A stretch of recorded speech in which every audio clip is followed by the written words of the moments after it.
Welcome to Care More, Be Better, a podcast for people like you who care about the social impact of conscious companies and everyday heroes. Hear inspiring stories from those who put people and planet before profit and personal gain. You'll learn how you can make a difference, vote with your dollars, and get involved today. Here's your host, Corinna Bellizzi. Hello, fellow do-gooders and friends. I'm your host, Corinna Bellizzi, and today I'm bringing to you a special beginning to December. I say a special beginning because all November long, we simply focused on the things that we might be grateful for. I saw this throughout social media. I saw it in my feed. I saw it in my email inbox. Every time this happens, I'm struck by the fact that we seek to do this only in the month of November. So I've chosen to do something a little bit different.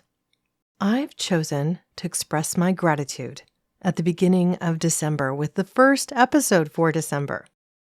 There are many things that I am grateful for, notwithstanding my family, my job, my health, my ability to get up each day and do the things that I want to do, to be able to have the privilege to do those things, to be able to rescue the animals, even the late addition to my family, the 3 guinea pigs that I adopted for my boys, or to be able to sit here and think about how I'm going to be a better person in 2023. I have had the opportunity to interface with some incredible people through the course of my podcasting journey. And one of those people, she is just an amazing podcaster. Her name is Kandas Rodarte, and she has a podcast called Gratitude Geek. I mean, she's obviously someone who believes what I believe, that we need to be grateful throughout the year. Why else would she have a podcast called Gratitude Geek? And she's also the first podcaster, aside from my dear friend, Julie Loken, to invite me on her podcast for a second time. So as I commence December and this quieting of the year, this time when we pause and reflect, when the days get shorter, and when we hopefully have time with our loved ones to rest and reflect together, to appreciate the value that one another bring to the table, I am expressing my gratitude for Kandas. In my first appearance on her show, she asked me key questions about what it means to be regenerative, what it takes to build a regenerative brand, how I have integrated my personal beliefs into my professional life, and what that means for me. She's a thought-provoking host. And as a gratitude geek, she was so amazing in the fact that she sent me an appreciation gift after my appearance on her show. Salted caramels, a little coffee, a treat for me and for my kids. Wow, that was pretty amazing. Even a customized card which featured me and thanked me for sharing my expertise with her community. Being thankful goes a long way to helping one another live a little better each day. And so I've been talking about this with a gal I have working with me to support my social media efforts as we head forward. And we have decided to do something a little different in 2023 as well. So I wanted to share that with everyone as I prepare to share this singular episode with Kandas Rodarte, episode 113 of Gratitude Geek, which I'll play for you in just a moment here. But the idea we are spitballing, the thing that we're thinking about doing, is basically sharing each week a challenge for how you can integrate some of what you might learn listening to this show, a challenge for how you might live a little better each week or create a little bit more impact. I might share some simple facts like if you forewent blow drying your hair for a week, what it could mean in energy savings. Or if you just decided to stop going to Starbucks every morning on the way to work or to pick up your kids or to do whatever it is, the impact that you could have not only on your pocketbook, but your ability to pay forward a little cash to a charity you might care about. These are the sorts of topics that we're going to dig into. So I will encourage everyone who's listening to go ahead and follow Care More Be Better in social. You can find it on Instagram at caremore.bebetter, on Twitter at caremorebebetter, and just omitting that final E in better. and also on YouTube, Care More, Be Better. You can find us there as well. Typically, my episodes also have a video element, though today's will not. I want for all of you to sit back and enjoy an episode in which I'm in the hot seat for once, and in which Kandas invites me to think a little bit differently about just about everything. I think you'll enjoy the episode. And again, I want to say I'm just so grateful. I'm grateful for all of you for the ability to host this podcast, to connect with incredible people and to share their stories, and to hopefully put a little bit more good into the world every single day. Without further ado, here is Kandas, the Gratitude Geek.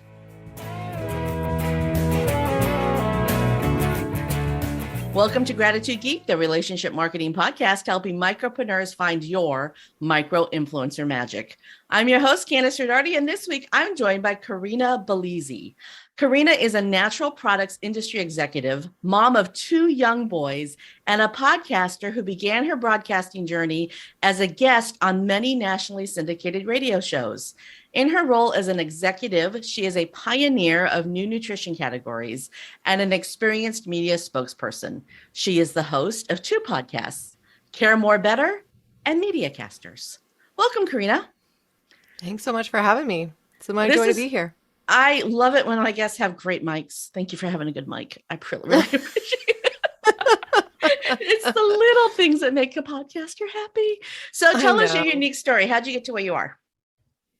Well, I mean, everybody has a long story, but I think there's a common thread that started when I was born. And so I'll just give the 1-2 punch. I was born to hippie parents on a commune in Southern Oregon at home. And so I feel like I was born into the natural products industry. I was always really closely connected to food.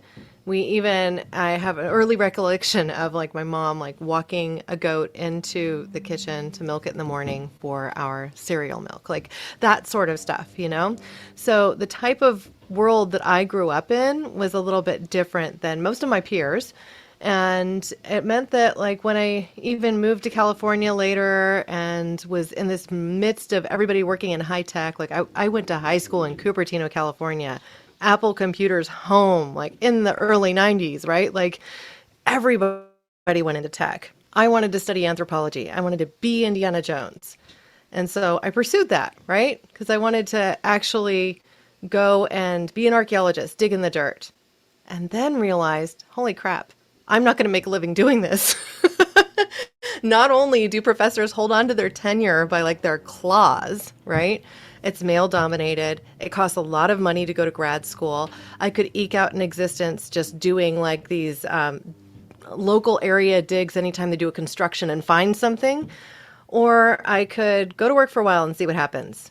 And so I went to work for a while to see what happens. And I ended up falling in love with the natural products industry, this industry I was born into in a way, developing a career in sales and marketing, and ultimately becoming a pioneer and building multinational brands. Let's dig into this. What is a regenerative brand? Well, a regenerative brand is probably what most people think about when they think about a sustainable brand, right? Something that is going to be here for years to come, that isn't going to take too much from the environment, that is something that could be around for a long, long time. But the reality is this term has become a greenwashed term, and it's not real. Most of what we call sustainable isn't really sustainable at all. And if we continue down the path that we've been on, working from this really extractive perspective, a very capitalistic and extractive perspective, we're never going to get to a point where we're able to do things like control for future damage of the planet. And what we're ultimately doing is it's like we're borrowing from the future. We're borrowing from our children and our grandchildren the resources that they will need to thrive. And so a regenerative brand is one that takes that into consideration and that seeks to give back more than it takes, that would do things like consider paying what a fair value is for a specific ingredient, even if it's not what they could get it for, let's say, right? So you might be able to buy a pound of coffee unprocessed for $3, but you should be paying $6. And so, just from that kind of raw material perspective, when you're getting everything from that base level, so that communities can rise up, so that they get to a point where they're not just always extracting and extracting too, because they're just trying to get by. So what we do is we try to look at the whole picture. What does the life cycle of a product look like? What happens after it's been sold and consumed? So like take, for example, a bottle of a supplement, right? Typically, it's in a plastic bottle. That plastic bottle used to be told as recyclable, right? You could go and you put this in your recycle bin and it's going to be recycled. But that's not really the truth. The truth is that if it's recycled, it's downcycled. It's downcycled into something that's lesser. And eventually, that cycle stops. You can't actually recycle it anymore. So it becomes microplastics. It's in your waterways. Full circle is really more the space that we want to get to. So instead, you might consider buying a supplement in a bottle that's glass, because that glass bottle is inert. And that glass bottle can be recycled and it's not going to damage the ecosystems. And it can be reused even as a vase if you really wanted to, right? So there's I use a coffee cup for my pen jar. It's got a broken handle, but it does the job, right? Like little things like that. You think differently. And so what I'm in the midst of right now is a project I've been working on for the past year and a half. Having built these very successful omega-3 brands in the fish oil space, I have transitioned to working in the plant-based space and harnessing the power of algae. Algae produces oxygen as a byproduct of its existence. You feed it CO2. It's carbon negative. So if we can go to this particular source and develop ways to extract its nutrition without negatively creating more, pollutants and everything else, if you can do that right, then you've created something that actually does give back more than it takes and that can provide sustenance for humanity. So I think that's really where our headset has to be. Now, if you're applying this to any Tom, Dick, and Harry business outside the world of regeneration, you really just want to think about the full life cycle of what you're doing and paying a fair wage for people along the way that are part of that progress as well. Paying the fair wage is important. So I think it was this morning. It might have been last night. It was last night. I was putting some food away in a jar. I store my food in glass jars, and I was really frustrated because I couldn't get my reusable lids to fit on this jar. I actually had to find the original lid for the jar. And I just think that the manufacturing around the globe could make a huge difference in this regenerative, branding thing if every jar had an interchangeable lid, no matter what company manufactured the product, right? Wouldn't that be nice? Wouldn't that be nice? Because, I can't be the only one who uses jars for food storage. No, you can't be. Even a ball jar, there's like numerous sizes of the neck, right? Like they have the wide necked and then the more narrow necked. And I've found that I get frustrated because that one got slightly rusted, so I had to recycle it. It's made of metal and that's recyclable, so it goes in the bin. Everything's okay with that. Get a new lid, now it's got a good seal again, right?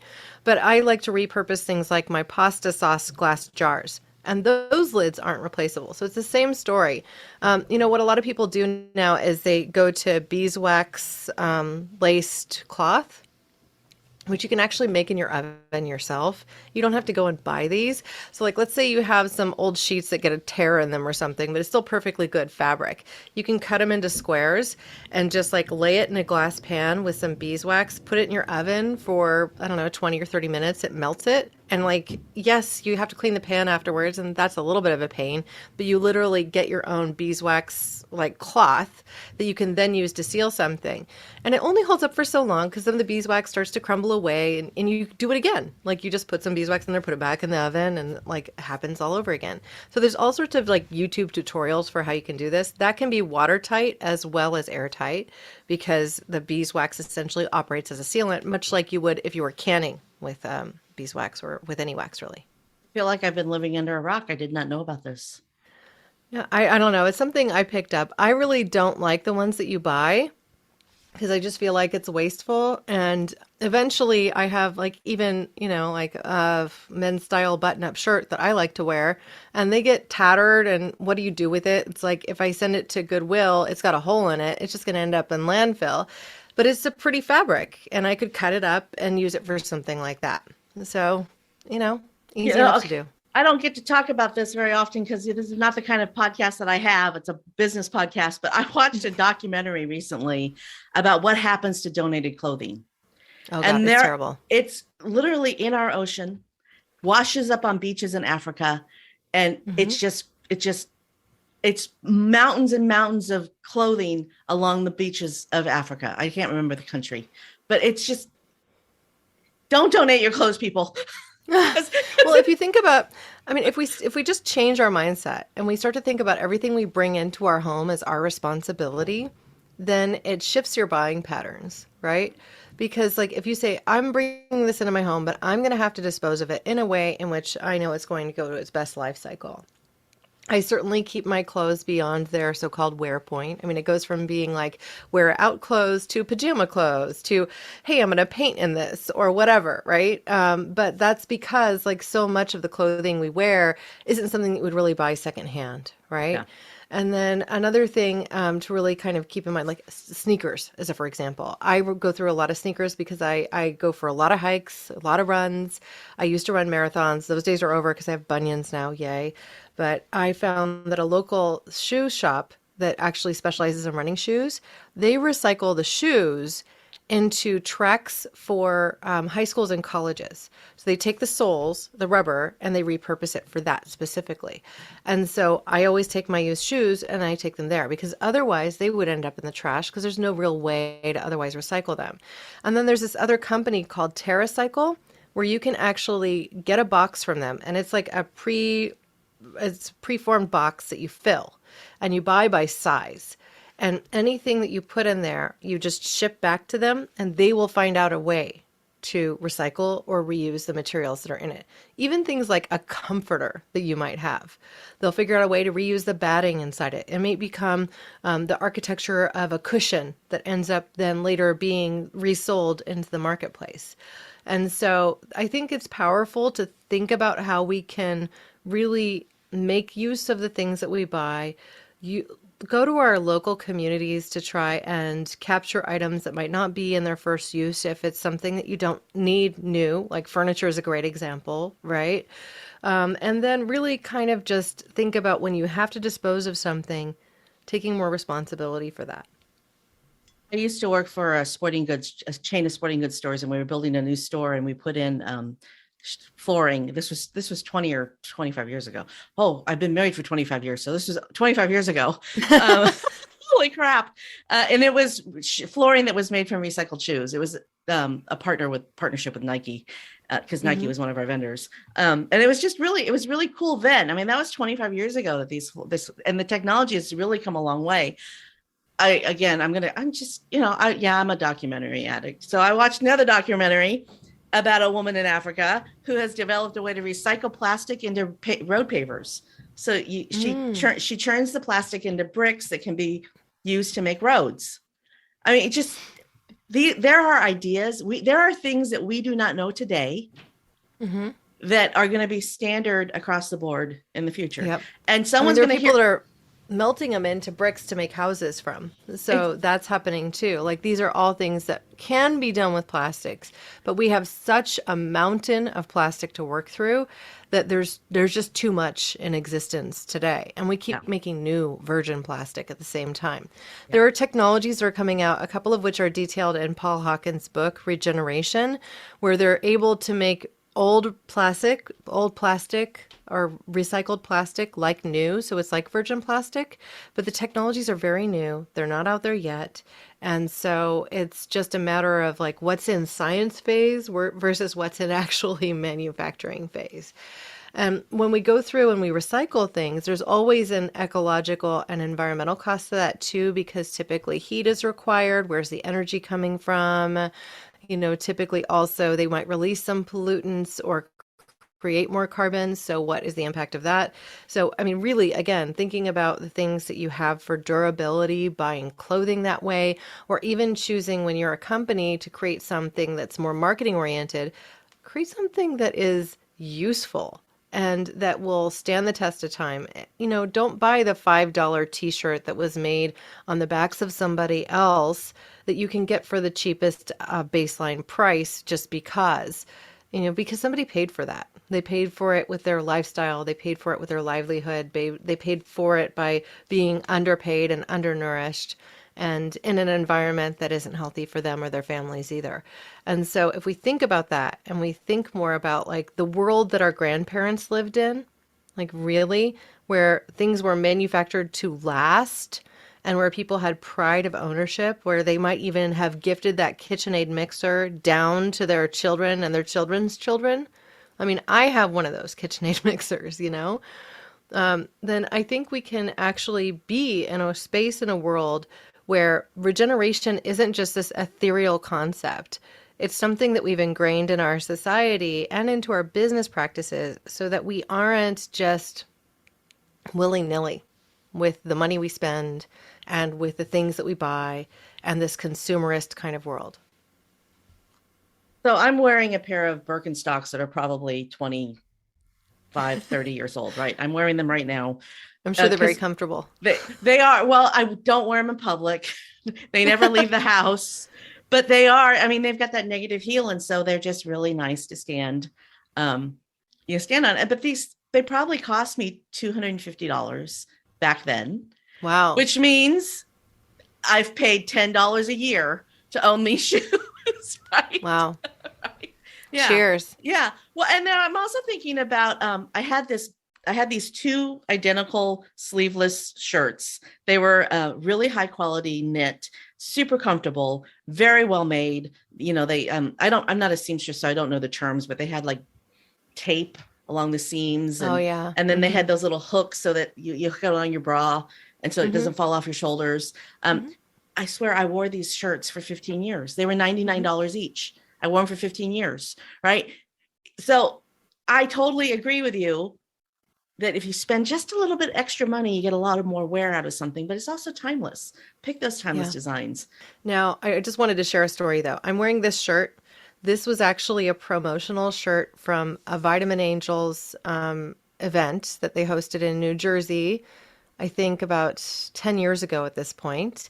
It has an embroidered logo in the bottom right corner, but when I'm wearing it for something like this, you wouldn't see it, right? So I'm like, whatever, it's a black shirt.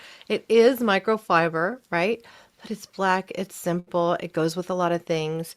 And if I'm going to be doing a call like this, I dress it up with like something like a scarf. This one was made by my mother-in-law, right? So it's like, it just makes me feel like I'm with me the faith and love of people or the experience that I have. Like, yes, I remember the only day I've ever golfed in my life. I did it for charity.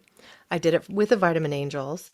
And I ended up with the worst blisters on my left hand because I thought, like, really, who needs this like glove? Like, I'm not going to buy it. It's just like a $40 for one glove, right? I learned quickly why you needed the one glove. But it was the only time I ever golfed. And, I wouldn't have used it again. So Vitamin Angels, is that the company is that your company? Vitamin Angels? No, they are a not-for-profit. What they do is they have a basic mission of ending infant blindness and now infant mortality that's nutrient related around the world. And so they go to communities around the globe and make sure that the mother gets sufficient nutrition, vaccinations, and basic health care prenatally and during early infancy. They've been able to end infant blindness, and they're now on track to end nutrition-related infant mortality as well. And so it's just a company I believe a lot in, and they are a not-for-profit. They're based in Santa Barbara. I've worked with them in a variety of capacities over the years from a sponsorship perspective, like where for every bottle of a supplement I would sell, they would get a quarter or something like that as our cause partners. And we also, when I was leading the charge at Nordic Naturals, we had participated in this program called Thrive to Five, where we would essentially provide educational and also nutrient resources to people in different communities so that they could thrive through the age of 5. And that was a really fun initiative to take on. I was invited to go with Vitamin Angels on these field trips where they would actually go to Haiti or to Honduras or Nicaragua or, the Dominican Republic or into Peru. But it never worked out with timing. Like I always had some business thing I couldn't do, or I was pregnant and I didn't want to travel where there was Zika virus or whatever, it's like life sometimes intervened. Really think about that. Zika virus. we don't have to worry about that here in the USA. We don't have to worry about our kids being born without a brain. Yeah, You if you're know? in Houston, like there's been some Zika virus there too, and I actually at the time when I was pregnant and my boss didn't know, worked for a company that was Houston based. I was like really trying not to go to Houston. But I didn't know that. I used to live in Houston. I had no idea. yeah, it's just, it's the bugs migrate. They migrate with people. They get in airplanes too. And so I don't know if you've had the experience of traveling internationally, but I've been as far east as what was that country? Anyway, this is like off in Asia, and I remember the flight attendants coming through at the beginning of the flight and spraying on the plane, and they're spraying bug killer on the plane before they take off. I was like, this is really gross. Like, I don't like that they're doing this, but I understand why, you know? Because the passengers could have brought it on with their shoes. Exactly. Or it just travels on your clothing. You have a mosquito on your shoulder that you don't see and you get on the plane, you know? Yeah. I haven't been in an international flight since I was a teenager. But I have traveled a lot, just not since I was young. My dad worked for the military. So one of the benefits of being a military brat is that you get to see the world and meet You interesting definitely people. do. Yeah. You get to meet interesting people. This is completely controversial, but I kind of like the idea of what's the word? Compulsory service, not just military, because compulsory service can also be, AmeriCorps or Peace Corps or something like that. But the idea of every single American having to spend 2 years of their lives learning how to serve other people, not just being, selfish, which is what a lot of us are, it's an interesting idea. Because I really do believe that I didn't serve, but I've been a volunteer my whole life. I give, just like you, I give back with service. And but I really think that my experience as a kid who always had people around me with different cultures, different backgrounds, different ideas. Okay, so we have a couple of things in common. I wanted to be an anthropologist when I was in college. I went to college to become an anthropologist. Didn't happen. And you and I share this. I've emceed a fashion show. I've also been a model in a fashion show, and I've been the behind the scenes person that makes sure the models get out, right? So my favorite thing with the fashion show was not being a model, not being the MC, but actually being the person who made sure the models looked good when they walked out on the floor. Oh, yeah. I don't know that support, but it just seems so, I don't know. It's just, people think, oh, we're fashion show, but it's actually a lot of fun. So it is a lot of fun. Well, and mine was a little racy. I don't know if yours was, but my girlfriend, Shannon Collins, and her husband Ken, they own this sex shop in Santa Cruz called Camouflage. And so in the front is all lingerie and costumes and feather boas and some dresses and fun stuff, like some really nice, like kind of pretty 50s style but newly made dresses. And then in the back was all the racy stuff, right? And so they did a fashion show every Valentine's Day and Halloween. Those were their two biggest peaks of the year. And so I emceed for one of them last minute because they had a cancellation, and I had experience doing that sort of thing, in media. So I'm like, well, how hard can it be? The thing that made it really hard was that one of the models was actually someone I worked with professionally. And so he's a big wave surfer named Shane Desmond. And so he competes every year at Mavericks, and Nordic Naturals, the company I used to work for and lead, sponsored him. Right. So he comes out wearing nothing, like almost nothing. Right. And I have this cue of the things that I'm supposed to say. So I say, and Shane is wearing not much. It just, it was hilarious. It was a very, I went with the humor of it and just made it into like something kind of jovial and silly. But it was one of the most nerve-wracking moments of my life, because it's like you didn't have the realization until the person's coming out. You're like, oh my God. That is hilarious. That is so hilarious. Some of my best memories of being a teenager are in Santa Cruz. I didn't tell you that. I didn't tell you I'm from California, did I? No, you didn't. Where are you from? I grew up in Castroville. Do you know where that is? Yeah, I do. Okay, so I grew up in Castroville, which is the artichoke capital of the world. I always tell people Marilyn Monroe, right? Exactly. She was the first artichoke queen. And my sister was runner-up for artichoke queen one year. So I always normally tell people I'm from Monterey because, you know, Castroville is it's a blip. It's a little blip. And literally it's surrounded farming community. It's surrounded by strawberry fields and artichoke fields. And then, you know, but just a little tiny smidge away is Zumdowski Beach, and Santa Cruz is really quick drive. Monterey is quick drive, you know, and it's right along Highway 1, which is the most beautiful highway in the United States. Yes, absolutely. So I had a Volkswagen Rabbit convertible. It was a Rabbit, not a cabriolet. It was a Rabbit convertible. And I would drive up and down with the top off. And my favorite time to drive with the top down was at night with the stars above me. And because in California, you know, there are seasons. It's warm and not so warm. Those are two seasons, right? Yeah, warm and not so warm. That's warm and not so warm. And I would just drive at night with the top down and just smell the ocean breeze. I do kind of miss living in California. Is there anything that you would like to promote or share, or is there a question I didn't ask you that you want to answer? Yeah, that's a question I love to ask in my own podcast, because I feel like sometimes that's when you get the biggest breadcrumbs of joy, so to speak, you know? What I will say is that I am just in love with podcasting. I think that it is an incredible way to get your voice into the world. It's also a great way to practice kind of what your message is and get to know what you want your future to be. And so if anybody listening has ever thought, you know, I wonder what that would be like, I'm currently supporting that journey for people. And so I started a second podcast called The Media Casters, which has also become a community and a pseudo production company. We're actually helping people launch their ideas into the world through both podcasting, publishing, writing books, and also through public speaking. I'm going to be speaking at PodFest in a couple months' time. So anybody going to that, if you are going, please come see me.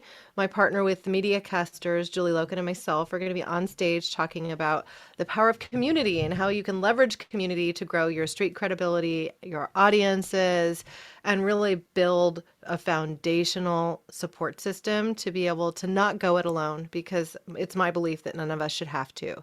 So if people want to listen to my podcasts, that would be awesome. I love my Care More Be Better show. It's my first baby in the world.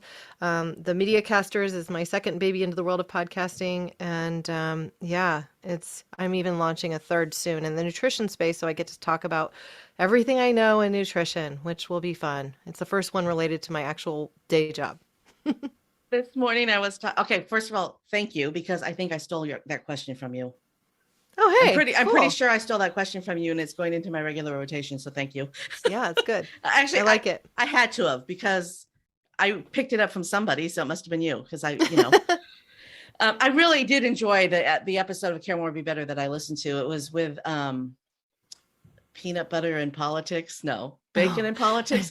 Yeah, sex and bacon. Sex, bacon, and politics. Abby Grain, she's incredible. So, I mean, this woman is like a dynamo in the world of politics. She really just is passionate about helping people get the vote out and working on campaigns. And she's also a lawyer. So she's got like a very good educational background, really smart, really good sense of humor. So, you know, she has a podcast called Sex, Politics, and Bacon. And sometimes sex is, you know, talking more feminism and equal pay for equal work. And sometimes bacon is just talking about what dishes you like, or the fact that she named her son Bacon. So. Well, that's fun. Yeah. That's I mean, it's his middle name, but still, that's something, you know? Well, Francis Bacon, science, right? That's right.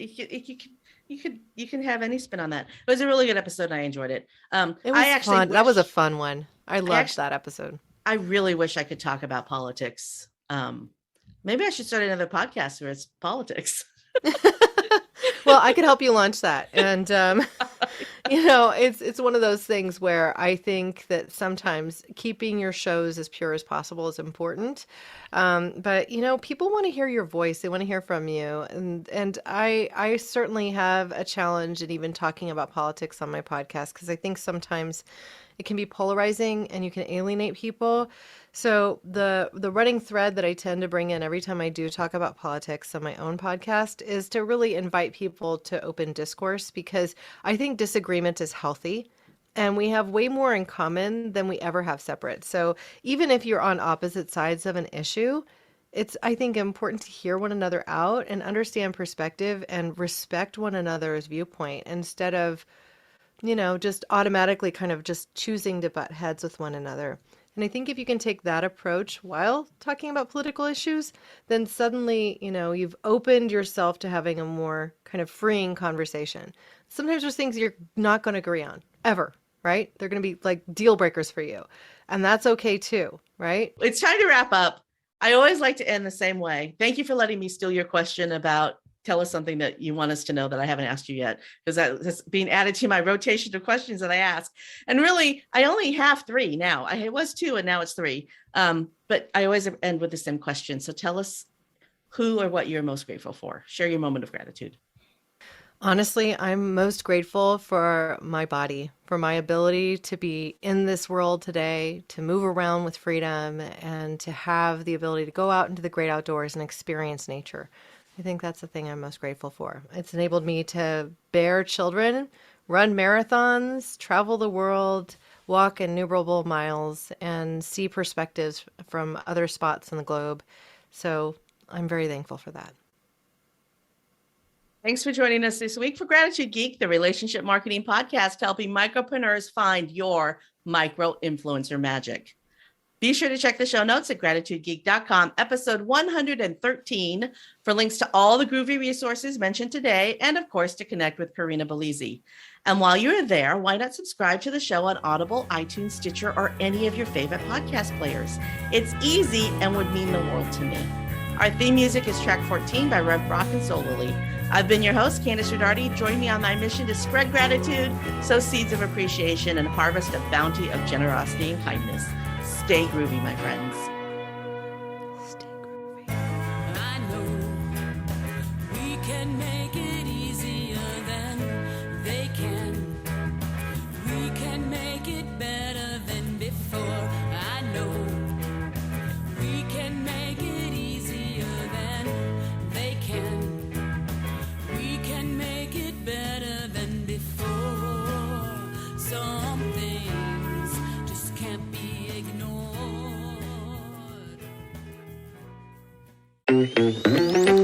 Thanks for listening to Care More, Be Better, a podcast for social good.